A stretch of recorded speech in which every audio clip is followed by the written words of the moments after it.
Bueno, ikaslearen ikaskuntza ibilbidean ikaslea bere ikasketa prozesuaren protagonista izatea nahi dugun helburu horretan, hainbat feedback saio eta hausnarketa saio aurre ikusi behar dira erronkaren ibilbidean zehar.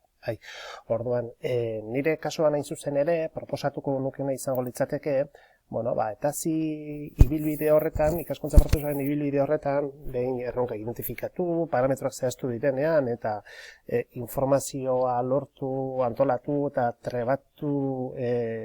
trebatze prozesu hori amaitutakoan, eta erronkaren hurrengo urratsa egin aurretik, alegia proposamena sortzera pasatu aurretik, ikaslei taldean, eskatuko nieke, hausnarketa bat egin dezatela orain arte egindakoaren inguruan eta orain arte egindako lan horrek hurrengo urratsean izan dezakeen inpaktua neurtuko duen infografia bat egitea, Orduan, jarduera kolaboratiba hori izango litzateke.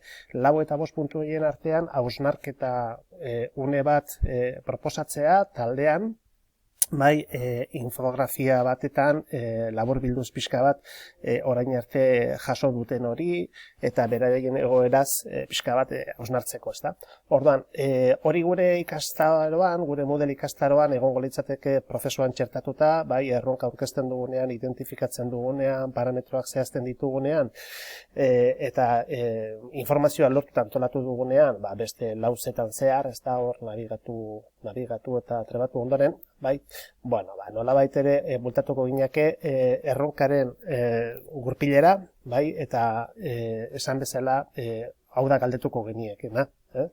Beharrak asetuta ikusten dituzue hurrengo urratsera salto egiteko, laburtu ikasitakoa. Orduan, Canva, Geniali, Easily alakoak erabilita, esan bezala infografia egingo luteke eta entregartuko luteke dagokion atazan. Atasa noski taldekatua izango litzateke, ikasleak lantaldean egin dutenez, zeregina bera ere taldekatuta bidali dezaten. Beraz, nola egingo genuke?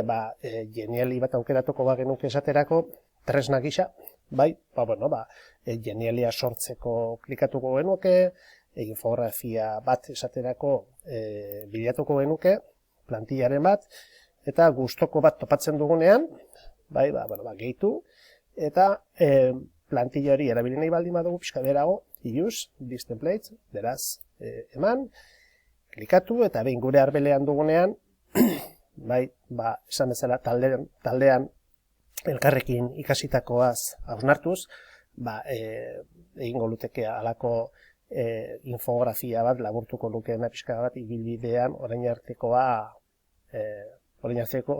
egindako lan hori. Horixe pixka bat.